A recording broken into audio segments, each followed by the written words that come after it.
Okay, so I think it's Là, je crois que nous allons avoir la possibilité de démarrer maintenant et on va voir apparaître les différents intervenants à l'écran. Voilà. Comme je vous l'ai dit, je vous souhaite la bienvenue pour la deuxième journée de travail et on va parler donc de concentration au niveau des centrales solaires. Et avant de démarrer, j'aimerais vous rappeler que nous allons enregistrer cette session et que vous pouvez aussi, durant cette conférence, poser les questions à travers le petit cadre qui se trouve donc dans le chat. Il y a déjà une question qui a été posée. Très bien. Avant de démarrer, j'aimerais donner la parole à Jonathan. Merci, Carlos. Je suis Jonathan Sinton. Je suis responsable depuis 3 ans et demi pour tout ce qui se passe dans la connaissance et l'innovation pour les centrales solaires à concentration.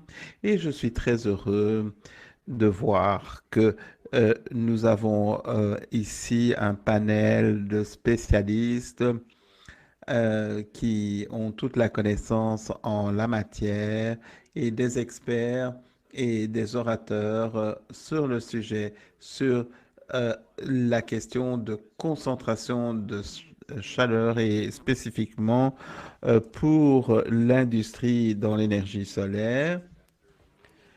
Et c'est là que nous avons beaucoup de choses à dire. Toute l'attention est consacrée à la production d'énergie pour l'industrie et pour tout le potentiel que cette nouvelle solution en ce qui concerne la concentration de solaire est importante. Et voilà, c'est une opportunité qui nous est offerte pour l'énergie, euh, pour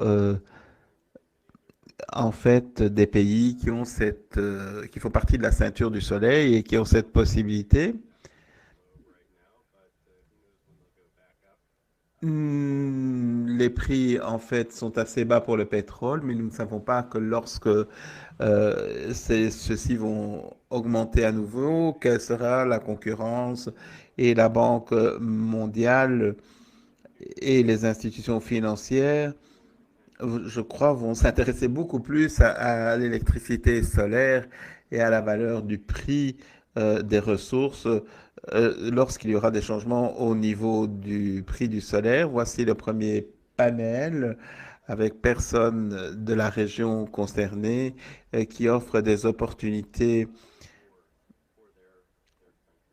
pour leur pays. Et puis nous aurons un panel sur les questions techniques et sur les opportunités et les avantages à ce niveau. Et puis un panel sur les leçons que nous avons à tirer des projets et sur les différents sujets à ce niveau et en ce qui concerne les financements pour les projets parce que évidemment cela requiert beaucoup d'argent disponible et de liquidité et je suis très très heureux que mes collègues donc qui ont en fait toutes les connaissances sur ces centrales solaires à concentration sont des personnes qui vont être les modérateurs pour le panel. Il y a Elena de Madrid.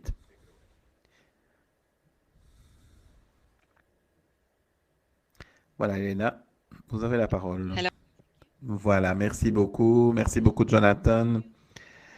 Merci à tout le monde. Bonjour et bon après-midi à d'autres. Nous allons parler en fait des perspectives nationales pour les différentes solutions donc à concentration pour le solaire et dans des équipements et des industries comme les mines, l'industrie textile et j'aimerais dire que l'industrie dépensent 3 fois plus d'énergie pour le chauffage que pour l'électricité.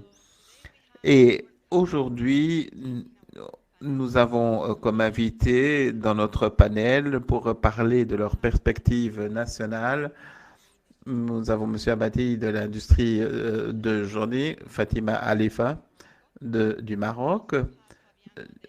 Nous avions Fabien Oder en ce qui concerne l'autorité Abir Bakouche de l'agence de la maîtrise de l'énergie en Tunisie. Fadel, vous avez la parole. Merci Lina, merci tout le monde. J'aimerais remercier la Banque mondiale et le groupe et les organisateurs pour l'organisation de cette manifestation avec la perspective de la Jordanie et pour répondre aux questions à ce niveau. J'aimerais dire tout d'abord qu'il y a beaucoup de facteurs qui sont importants par rapport à la visibilité, par rapport aux technologies, et ce pour les fabricants en Jordanie, pour la concentration du solaire. On va demander aux membres de réduire les coûts. Et il faut souligner que les coûts, en fait, du pétrole ou du diesel est beaucoup plus important en Jordanie que le gaz, par exemple, pour certains secteurs. Et,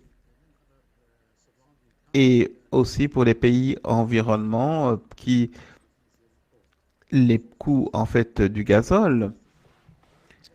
Et cela est assez difficile. C'est une situation qui n'est pas facile. Et cette critique, nous devons absolument, nous savons que la Jordanie fait partie de l'accord de libre-échange avec les pays arabes et que certains pays, en fait, euh, subventionnent les énergies et nous faisons partie de ce marché et il y a une grande demande dans ce secteur pour des technologies nouvelles. Il y a beaucoup d'applications industrielles où on a besoin de la vapeur. Euh, Nous avons l'industrie alimentaire, l'industrie qui s'occupe de la viande, l'agroalimentaire. Euh, et, et nous avons aussi certaines industries chimiques qui ont des applications pour question en fait de traitement de la chaleur dans les processus de fabrication. La Jordanie a un potentiel solaire important, radiation de 7 kWh par mètre carré. Et nous avons besoin de convaincre le ministère de l'Énergie au niveau de national que le marché en 2020 va constituer 20% de l'énergie et du mix énergétique en Jordanie. En ayant dit cela et en parlant de tous les facteurs, il est important de voir ce qui se passe pour l'instant sur le terrain. En ce qui concerne donc la technologie de concentration de chaleur et sur le marché en Jordanie, nous avons 26 projets pour l'instant qui existent pour les fabricants. Un dans le projet pharmaceutique avec 230 kilowatts et un autre de 800 kilowatts. Et ces technologies sont importantes et nous devons voir que pour que nous sommes très actifs dans le domaine de l'énergie, pour les énergies renouvelables, par rapport aux stratégies et par rapport à ces différentes questions qui ont été au centre de l'attention depuis les 5 dernières années par rapport à tout ce qui a été organisé par la Banque mondiale comme activité et ses équipes. Et il est important de mentionner aussi que nous avons beaucoup travaillé depuis l'année dernière pour lancer une nouvelle firme pour les capacités pour le photovoltaïque de 100 mégawatts pour réduire la facture énergétique et nous avons 99 firmes qui ont souscrit à ce projet après avoir collecté le capital nécessaire.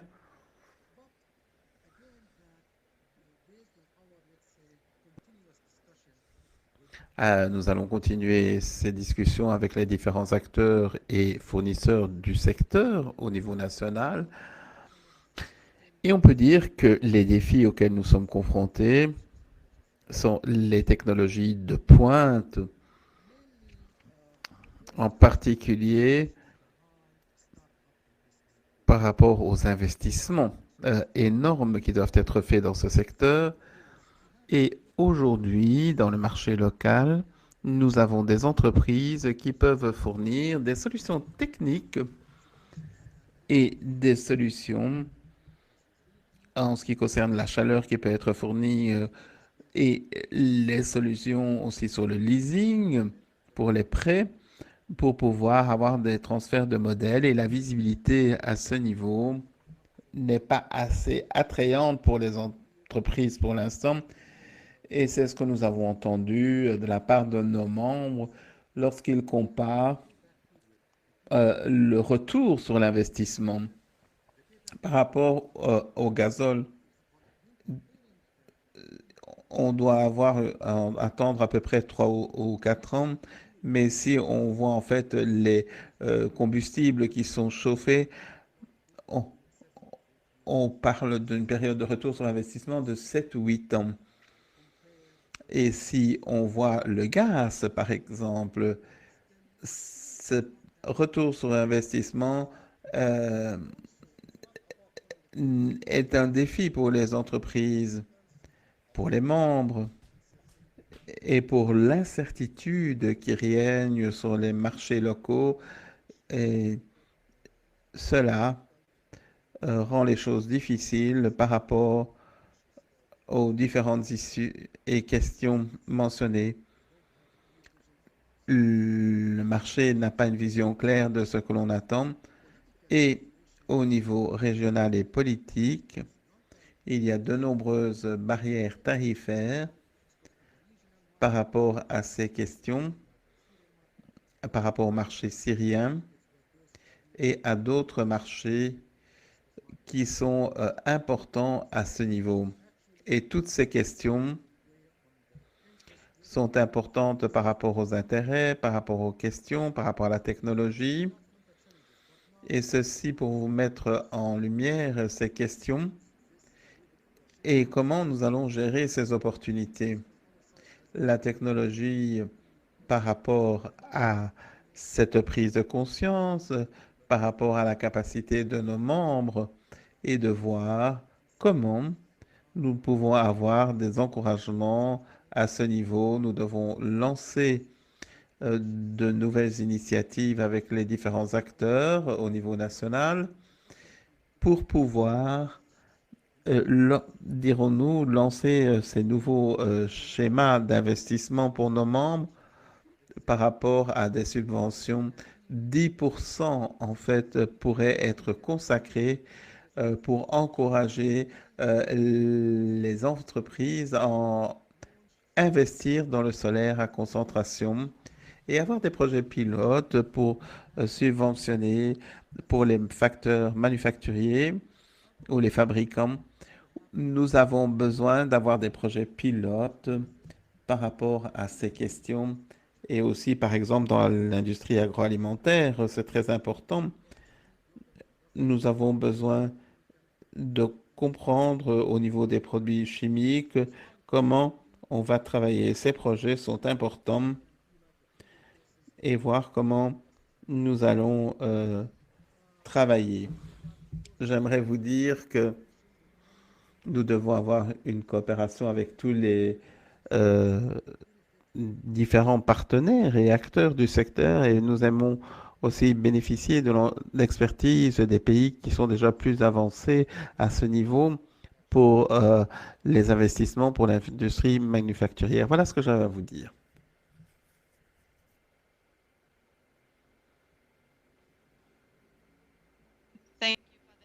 Merci beaucoup, Fadel. C'était un bon diagnostic de la situation. Je vous remercie d'avoir montré les idées intéressantes.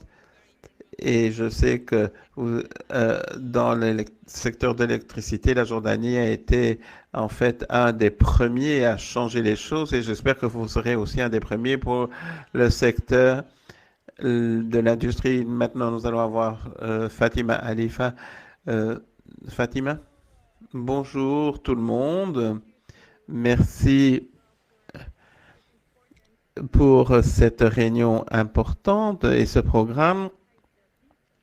La diapositive suivante. Et j'aimerais profiter de l'opportunité qui nous est offerte pour remercier toutes les personnes qui nous écoutent pour cette manifestation en ligne, cette conférence en ligne. Et je voudrais vous dire, restez en bonne santé et que nous pourrons en fait, et je l'espère de tout cœur, retourner à nos activités sans vivre trop confinés. Et donc maintenant, nous allons voir les possibilités donc pour l'industrie et pour la concentration solaire dans les centrales. Voici les figures voici les ambitions pour le Maroc et voici aussi les chiffres clés pour le Maroc pour 2030 où nous voulons atteindre plus de 52%. Et en 2020, nous voulions avoir des objectifs très ambitieux d'à peu près 40% par rapport aux activités et aux centrales et voir comment on peut développer cette industrie, sachant que la plupart des industries ont besoin d'une consommation énergétique très importante et qui est quelque chose de très, très important pour notre économie et notre compétitivité. Diapositive suivante. La stratégie marocaine en ce qui concerne la production d'électricité au niveau local est très importante et pour les activités, nous devons voir quels sont les développements, les évolutions, la formation par rapport à la recherche et avec ces énergies renouvelables par rapport aux projets qui sont mis au point. Et par rapport donc à ces quatre piliers, la production d'électricité, l'intégration industrielle et le développement local et la formation et la recherche et le développement, la Banque mondiale a mis au point des formations parce que nous aidons les entreprises à se développer. Il y a un renforcement des capacités et c'est important pour les différents instituts au niveau local et nous voyons quelles seront les différentes questions. C'est un projet, une étude de marché qui est extrêmement importante et les différentes questions par rapport à l'inconvénient des technologies utilisées.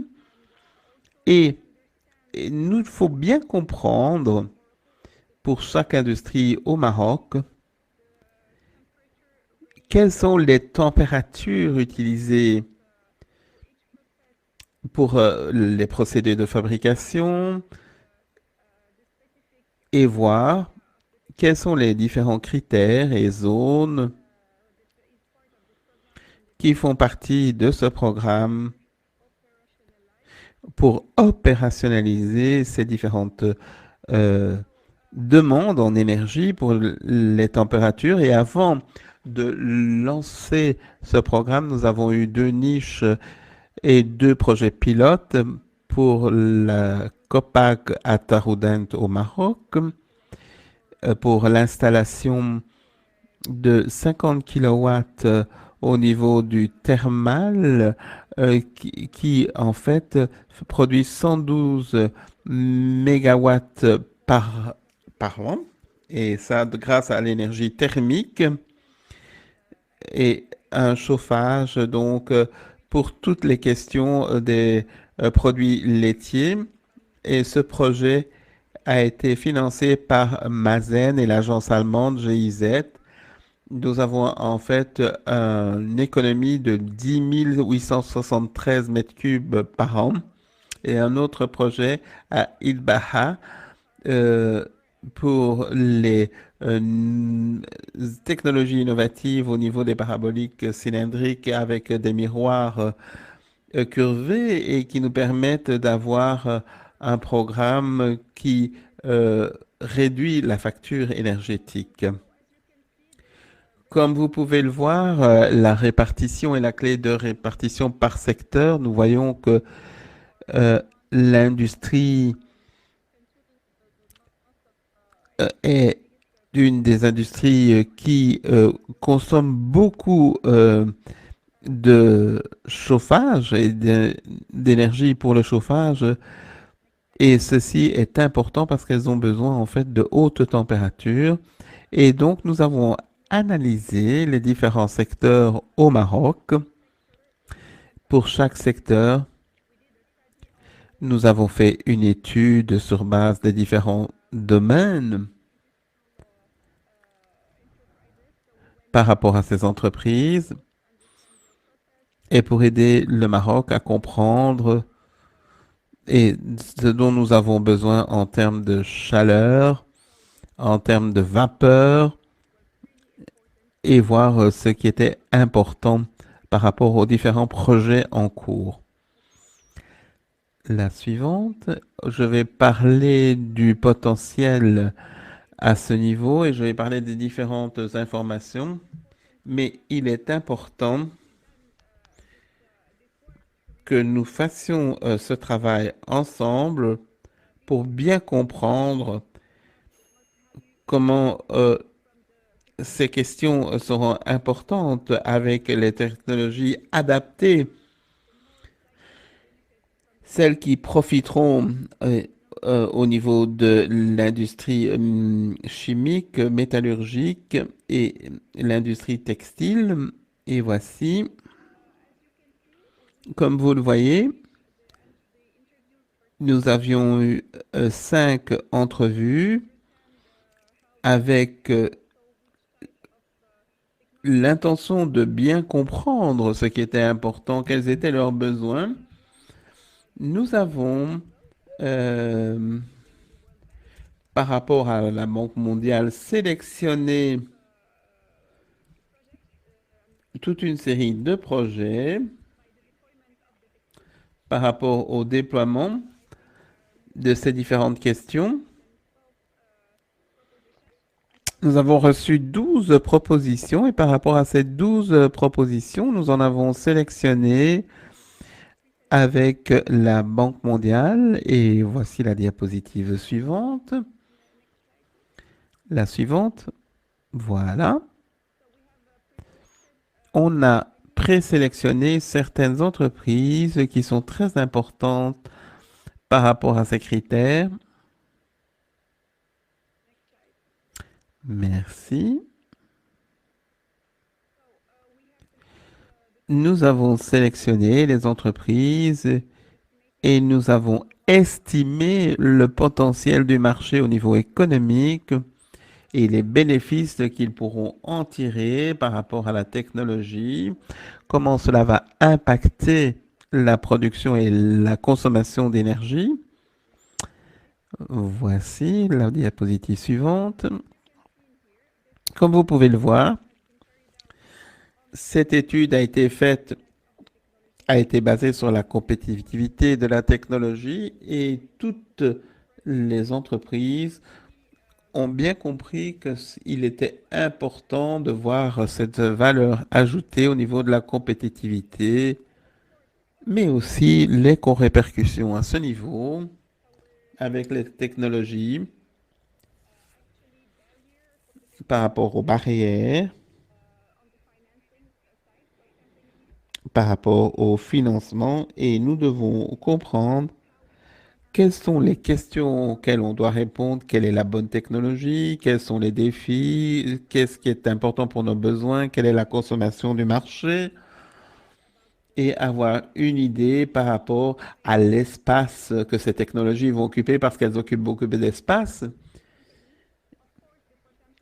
Et le potentiel est énorme, mais il fallait absolument comprendre quelles étaient les capacités au niveau de la technologie. Et la diapositive suivante, la suivante.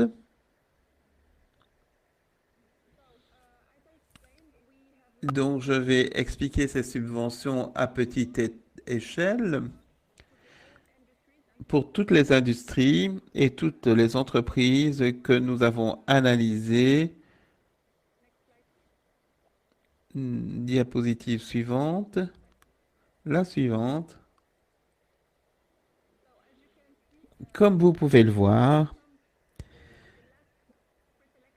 donc voici une des entreprises qui a été sélectionnée de ITEX, Cinematex, qui sont des entreprises textiles qui ont mis au point des solutions, et Bituma en ce qui concerne la construction, Interdect pour le refroidissement d'hôtels de luxe et puis de centres commerciaux, et puis Cossite Nord qui est en fait une entreprise qui s'occupe de chaudières et de systèmes de chauffage auxiliaires. Et nous avons eu de nombreuses réunions pour définir l'entreprise qui serait la plus compatible de nous recevoir notre subvention. Et nous avons choisi Bituma, cette entreprise de construction, pour le chauffage des bitumes dans un réservoir de stockage. Et en ce qui concerne l'appui que nous avons reçu de la Banque mondiale, nous pensions qu'il était très, très important de mener à bien ce projet afin de voir comment l'impact réel serait basé à ce niveau en utilisant ce type de projet. Par rapport aux technologies, Donc, nous sommes contents d'être impliqués dans ces projets innovateurs ici au Maroc et nous allons partager avec vous le développement des solutions et également les chiffres et l'impact de ces solutions. Ce n'est pas encore développé totalement. Donc, c'est un projet pilote qui s'accompagne de... To train the local engineering company to make sure that we have a transfer of technology that Morocco would be able to develop with local resources this type of projects and make sure that we can promote them among the industry. Pour faire la promotion de... Donc, c'est surtout pour la compétitivité des projets. Donc, surtout pour ce qui produit la chaleur et la vapeur. Donc, la prochaine diapo. Donc, la dernière diapo, c'est pour l'image. Je voulais vous montrer l'étendue de cette centrale solaire qui est développée au Maroc. Donc, comme j'ai dit, c'est important de développer une installation à de grande échelle pour ces projets renouvelables, mais c'est également important de voir l'application qui doivent être développés en même pas que les autres projets. Nous avons une industrie concurrentielle et une application locale qui est aidée pour obtenir l'énergie pour les cibles énergétiques du pays et créer également une industrie locale concurrentielle pour ce qui concerne les énergies renouvelables. Et je vous remercie de votre attention. Merci beaucoup, Fatima. Merci pour cette présentation merveilleuse et merci d'avoir soutenu ce projet pilote. Donc, je suis entièrement d'accord avec vous pour l'intégration locale et le rôle que peut jouer le Maroc en tant qu'expert pour les technologies de concentration solaire. Maintenant, pour le panéliste, donc c'est Fabien Audet de l'Autorité palestinienne de l'énergie. Fabien, la parole est à vous. Merci, bonjour tout le monde. J'espère que vous allez tous bien. Merci beaucoup pour cette invitation de participer à cette session aujourd'hui. Et je vais partager ma présentation avec vous maintenant. J'aurais besoin de dire que celle-là, vous pouvez le voir. Oui, nous pouvons voir. Est-ce que vous pouvez cliquer pour voir en écran, plein écran? D'accord. Donc, il y a deux considérations que j'ai à vous présenter.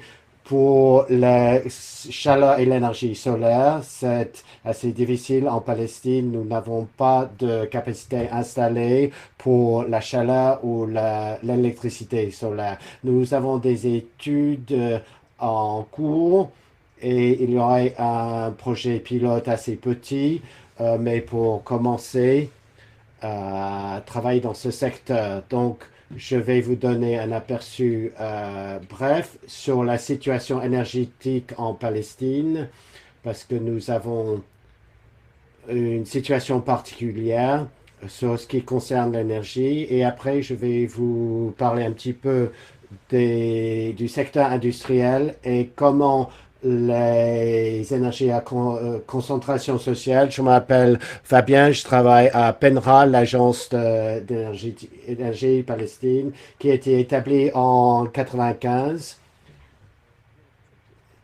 et qui surveille les acteurs clés en Palestine. Donc, PERC, le Conseil de réglementation, qui est responsable de la législation et pour les règles. Nous avons PEC, le Centre d'énergie et d'environnement, et PETEL, c'était la société de transmission énergétique. Donc, c'est le seul acheteur de l'énergie en Palestine. Donc, voici quelques bornes de notre agence PENRA, l'autorité, depuis 20 ans d'opération. Donc, c'est la réforme du secteur énergétique en délivrant une loi sur l'électricité pour établir un plan et des agences différentes. Et en 2015, on a un accord d'achat public-privé intérimaire. Donc, cet accord intérimaire pour la vente directe pour la société d'électricité en Palestine où nous achetons l'électricité. Notre situation, c'est assez complexe dans le sens où je vais essayer de prendre des précautions. On a besoin d'avoir des ressources différentes en Palestine par rapport à ce que nous avons au jour d'aujourd'hui. Donc, c'est pour ça que le solaire à concentration est important pour nous, aussi bien que pour les possibilités de chaleur, pour les utilisations industrielles. Pour la plupart, nous avons l'électricité en provenance d'Israël. Donc, on a 26 mégadats de l'Israël. La plus grande partie vient de la Jordanie. La plupart vient d'Israël. 90% à peu près de nos besoins. En Cisjordanie, nous avons une partie de l'approvisionnement. Et c'est en Cisjordanie. Alors, nous avons une fourniture depuis l'Israël, nous avons l'alimentation depuis l'Égypte qui a été interrompue à cause des questions politiques et nous avons une centrale à Gaza qui fonctionne à 50% de sa capacité parce qu'il y a un manque de carburant, d'alimentation Donc, c'est seulement à capacité, fonctionne à demi-capacité. Donc, on a un manque de 50%. Donc, on a toujours des coupures de l'électricité. Et nous avons également en Cisjordanie un manque. Et donc, c'est important de dire que dans le mix énergétique palestinien, nous avons un équilibre. Ça vient de solaire pour les chaudières d'eau parce que plus de 60% utilisent les chaudières solaires. La Palestine, c'est donc c'est un endroit très approprié pour l'énergie solaire parce que nous avons vraiment une irradiation très bien en 5,4 km d'irradiation par jour. Nous avons à peu près 80 MW de capacité installée. Nous avons un potentiel énormément et donc, on va installer la capacité de PV dans la Cisjordanie. Donc, ce n'est pas complètement sous notre contrôle, mais il y a une capacité pour les toitures. Nous avons également une stratégie pour l'indépendance énergétique. C'est la stratégie palestinienne de 2017 à 2022. C'est une croissance des ressources renouvelables pour réduire les impacts néfastes sur l'environnement et nous voulons produire notre propre ressources énergétiques. Pour réaliser ces objectifs, nous avons notre plan pour accroître le nombre de capacités installées d'énergie renouvelable d'ici en 2020, des cibles pour 2020 et 2030 pour accroître à 500 MW en passant par 300 d'ici 2030. Il y a un plan pour accroître donc l'irrigation totale. On veut construire une nouvelle centrale à Jenin et une capacité pour la centrale de Gaza. Et le 80% de cibles, ça va être réalisé avec solaire, PV, plus le stockage. Il y a bien sûr d'autres sources qui sont utilisées. Où est-ce que nous allons utiliser les énergies solaires en concentration en Palestine? Nous avons notre secteur industriel qui est qui contribue à 16% de notre PIB. Le nombre total de la main-d'œuvre dans ce secteur est 81 586. Donc, environ, est-ce qu'on peut utiliser ça? Donc, on a les traitements alimentaires et le laitage, la brasserie et les boissons, les pharmaceutiques, les textiles et les papeteries. Donc, c'est pas aussi fort que dans le passé à cause de la situation que d'autres. Donc, nous avons également des parcs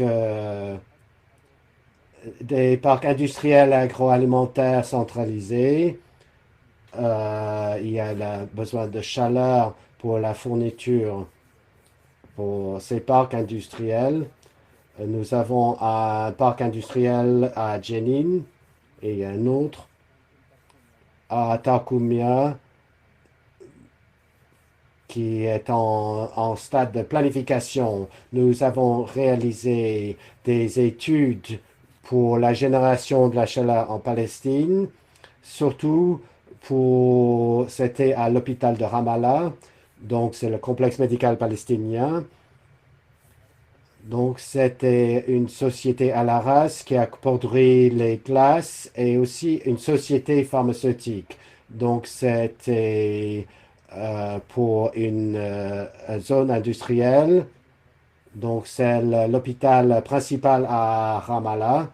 Donc, c'est la référence pour 800 000 citoyens, une capacité de 300 lits et environ 800 employés. Donc, la chaleur est générée par la vapeur et c'est une chaudière qui est utilisée, qui est alimentée par gasoil et donc la vapeur est utilisée pour pour les laveries, pour les machines de stérilisation et également pour le repassage, mais ce n'est pas utilisé à l'heure actuelle. Nous avons étudié ce cas pour ce qui est là et nous avons interviewé les personnes qui travaillent à l'hôpital et dans la blanchisserie et nous avons pris des mesures sur le flux des fournitures de la chaleur et les températures et bien sûr c'était fait en coopération avec la Banque mondiale et la fourniture des instruments et nous avons eu une bonne étude des autres besoins pour ce qui concerne l'énergie, la chaleur et pour faire fonctionner la blanchisserie. Donc, les résultats ont montré que le coût nivellisé de l'énergie pour ce système qui est environ 2,2 mètres cubes de stockage et 150 mètres carrés de champs solaires. Donc, le niveau LCOE, c'était 0,065 euros par kilowattheure et le retour d'investissement, c'était 2,5 années. Donc, ce système également, ça optimiserait et réduirait de 44,6% la consommation en carburant fossile et donc avec une réduction des émissions CO2. Ce serait un premier projet pilote que nous aurons en Palestine et je pense que dans les premiers mois, parce qu'il y a les financements disponibles, donc on va démarrer et c'est le projet pilote pour le prochain projet industriel pour la concentration. Voilà la fin de ma présentation. Je remercie beaucoup. Merci beaucoup, Fabienne. Une présentation très intéressante avec presque 3 années de retour sur investissement. C'est étonnant, c'est génial. Je sais que vos prix sont très élevés dans la région, donc c'est ce qui le rend tellement attrayant, mais c'est surtout pour les hôpitaux. C'est vraiment les utilisateurs très importants de la vapeur et nous pouvons les comprendre dans nos récipiendaire possible. Donc maintenant, je voudrais présenter le prochain intervenant, le dernier, mais pas le dernier, Abdelkader Bakouche. Abdelkader, la parole est à vous. Merci beaucoup, Elena, et merci de la Banque mondiale de m'avoir invité. Bonjour tout le monde. Je vais présenter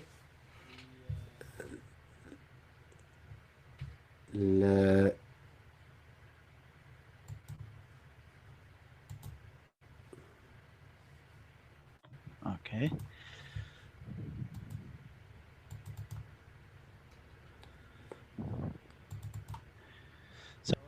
Maintenant, je vais présenter sur le programme de la Tunisie pour le solaire à concentration, l'initiative MENA CSP Équipe. Je vais commencer à vous donner une idée de le bilan énergétique de la Tunisie et les objectifs et engagements nationaux. Après, je vais parler de la focalisation finale nationale, la répartition, la conception.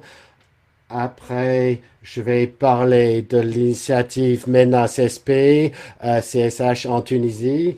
Et avant de présenter le nouveau fonds de transition pour les nouvelles énergies en Tunisie. Et au début, est-ce que je peux vous dire un peu de mots sur la Tunisie et l'agence énergétique? Donc, c'est un pays avec l'un des plus élevés ratios d'électrification du monde, 99%, et 6500 usines.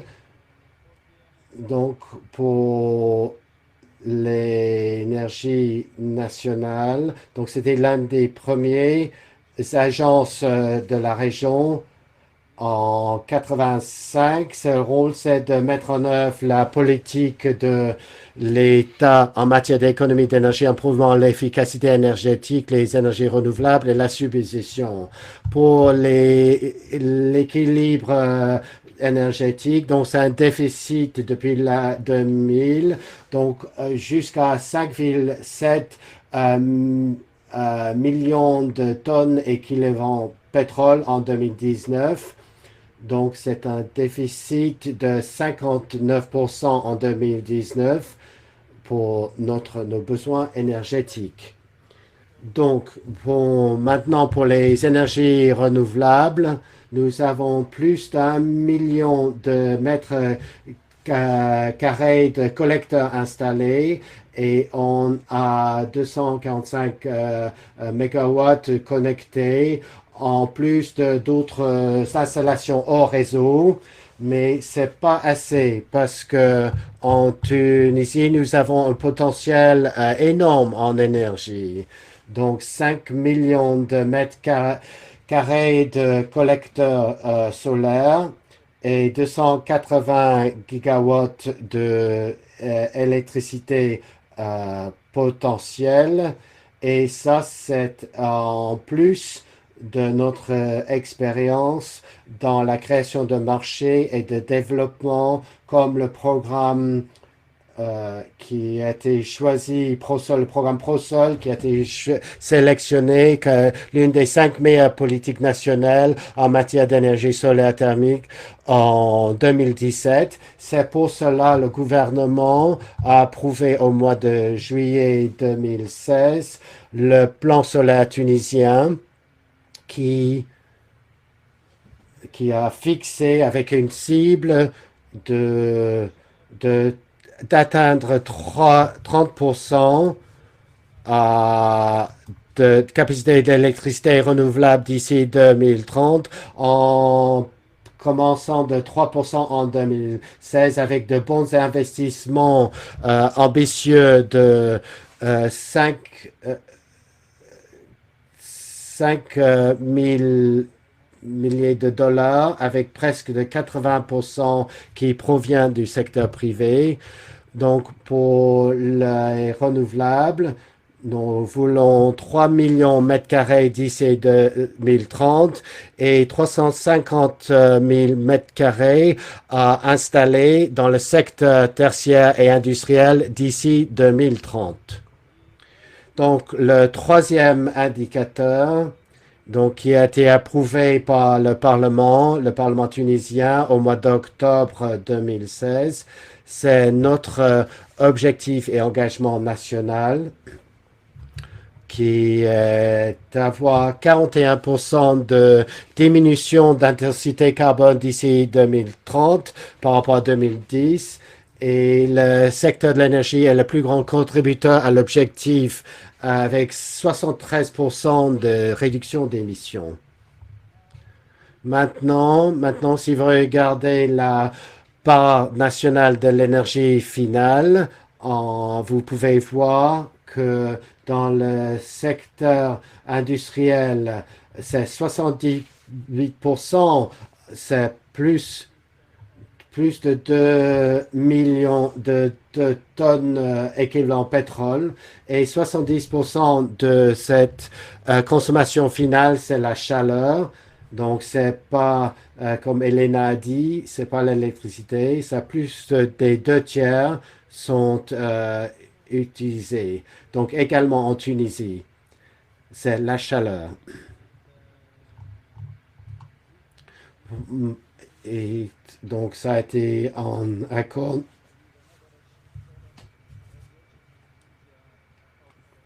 avec une irradiation de 2000 kWh par an. Nous avons des objectifs ambitieux d'installer 10 000 m² à installer, 150 000 dans le secteur industriel pour 2030. Donc, nous avons commencé avec le premier projet utilisant l'énergie solaire thermique dans un processus de lavage industriel avec 1000 m² dans une industrie textile Benetton à Sousse en 2018 avec des températures basses. Donc, cette installation va faire des économies de 1,1500 kg de tonnes équivalent pétrole. Donc, à moyen terme, le tableau, on a développé avec le soutien de la Banque mondiale et les fonds d'investissement sur le climat, un programme pour travailler sur la détermination du potentiel détaillé de l'utilisation des CSH dans les branches industrielles, de l'alimentation, du textile, de la chimie, des briques et du papier en Tunisie. Et la part la plus importante pour le Maroc, c'est l'identification de quelques projets clés du CSH en Tunisie pour l'octroi de petites subventions. Donc, l'étude potentielle, on a pris 4 pas. C'est la sélection des 130 fabricants industriels qui ont été sélectionnés. Donc, pour les grands consommateurs en Tunisie, vous vous souvenez, en Tunisie, nous avons 6500 industries, usines, mais seulement 300 d'entre ces industries consomment plus de 80% de la production industrielle en Tunisie. Donc, nous avons sélectionné 130 fabricants de la liste des 300 plus grandes. Donc, la deuxième pas, c'était la collecte de données et des études préliminaires pour 30 fabricants qui font partie les briques, papier, textile, les laveries, les autres industries. Et le troisième pas, c'est la dernière détermination du potentiel détaillé qui peut être mobilisé et sélection de 2 mercats où la CSH peuvent être mises en œuvre. La dernière étape, c'était visite du site, collecte de données et étude de faisabilité détaillée pour 2 industriels qui ont été sélectionnés. Donc, les premiers résultats, c'est que le potentiel réel a été confirmé pour environ 400 000 m² en tout. Donc, on a un potentiel de 3 millions de m², mais si nous regardons la disponibilité, les questions financières et d'autres questions, nous avons seulement 400 000 m², excusez-moi. Donc, c'est à terme à moins entre 120 degrés et 400 degrés. Nous pouvons utiliser les technologies Fresnel ou les autres technologies. Nous pouvons le faire avec la génération directe de vapeur ou d'intégrer la capacité électricité dans ces procédés pour des procédés sous pression. Maintenant, la sélection, les critères de sélection, c'était d'abord donc là une part importante des besoins thermiques. Donc surtout la disponibilité pour sélectionner, on a avoir une température d'opération comme un critère qui doit être entre 100 20 et 400 degrés et la possibilité d'intégration dans le réseau de chaleur existant dans l'entreprise et la disponibilité de la surface pour l'installation solaire. Pour sélectionner les 2 derniers sites, nous avons eu les critères de l'engagement de fabricants pour installer et réaliser ce projet. Donc maintenant, on doit terminer, s'il vous plaît, Abdelkader. Donc j'ai encore 3 diapos. Donc maintenant, finalement, on va sélectionner donc une industrie qui est textile et non textile. La solution pour substituer une part de pétrole avec le solaire. Et les 2 industries ont un engagement très fort à notre programme et nous attendons le résultat finaux de la Banque mondiale pour la petite subvention pour donner la première subvention en Tunisie. Et en Tunisie, les financements que nous avons pour la transition énergétique nouvelle, on a 2 solutions pour subventionner ce type d'installation, mais c'est également pas suffisant pour être attrayant pour les industriels pour ce genre de projet. Donc, nous avons besoin de la Banque mondiale pour créer un marché durable à terme pour ces technologies. On commençait des projets pilotes pour le renforcement des capacités pour atteindre l'objectif que j'ai mentionné. Et nous espérons il y a en Tunisie vraiment un engagement. Il y a également une concurrence avec d'autres technologies comme l'écogénération dans notre contexte national industriel et c'est très difficile. Donc, de voir donc quelles sont les autres technologies qui sont importantes. Et ceci est un thème qui a été utilisé énormément dans l'industrie à ce niveau par rapport à tout ce que l'on peut intégrer par rapport aux énergies conventionnelles. Ces technologies sont disponibles et qui permettront d'économiser 50 000 tonnes de fuel et on va se concentrer sur ce type d'industrie pour épargner nos ressources et aussi vers le gaz naturel. Et c'est pour cela qu'au niveau de la région MENA, nous avons ce projet pour les CHP et je vous remercie beaucoup, Abdelkader. Est-ce que nous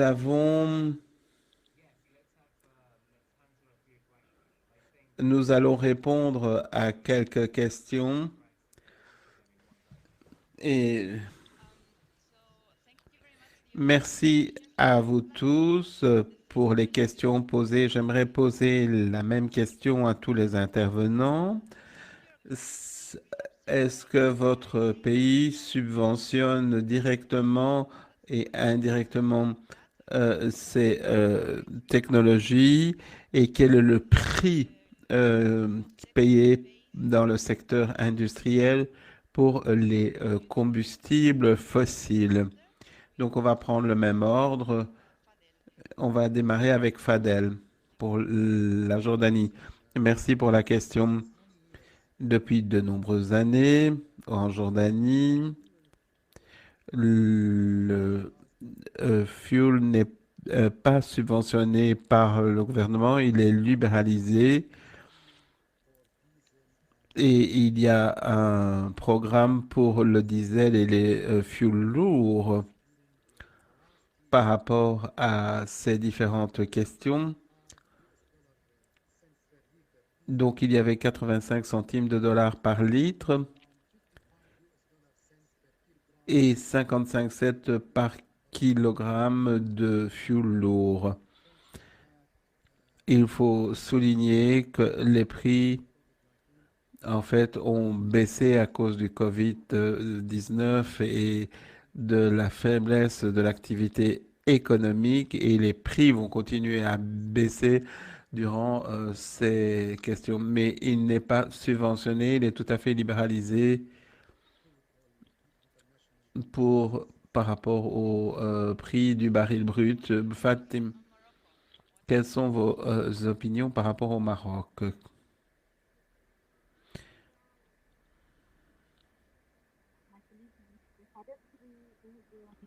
Malheureusement, nous n'entendons pas l'intervenant.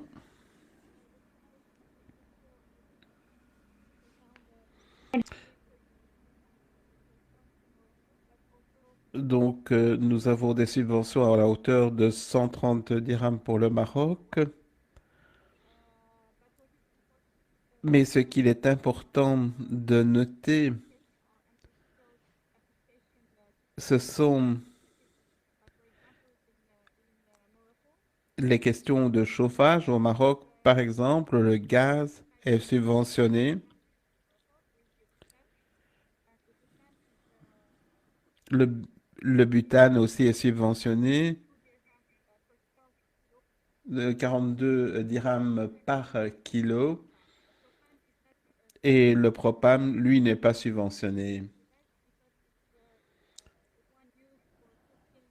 C'est en fait le gaz qui est utilisé pour cuisiner et pour tous les chauffages au Maroc.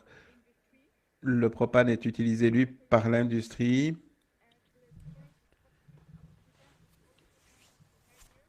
Et nous voyons que malheureusement la connexion n'est pas très bonne. Nous n'entendons plus l'oratrice.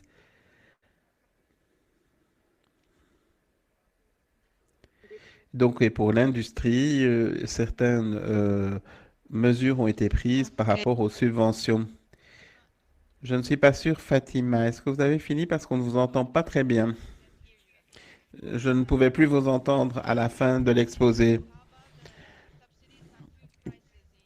Donc, quelles sont les subventions dans les territoires palestiniens? Ils sont en fait très subventionnés. Nous avons des prix très élevés pour le fuel, pour différents types de fuel. Et lorsqu'il s'agit de la production d'électricité, parce que nous avons beaucoup de coupures dues aux pénuries, donc il y a des générateurs diesel qui se mettent en route et ils sont subventionnés par l'autorité palestinienne. Très intéressant. Abdelkader, la Tunisie, s'il vous plaît. Merci beaucoup. En ce qui concerne donc ces différentes questions par rapport aux subventions et par rapport au gaz LPG, qui est utilisé donc dans les applications résidentielles, il est subventionné à 60-70%. Pour l'application industrielle,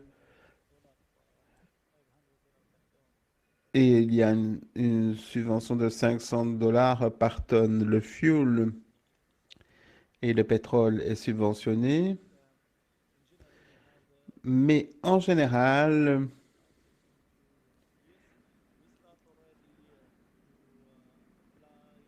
nous avons appliqué le prix réel à propos de ces questions,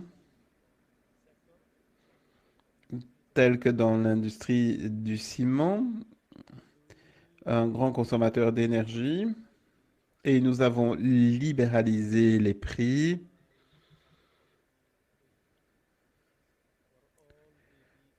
pour toutes les grandes industries.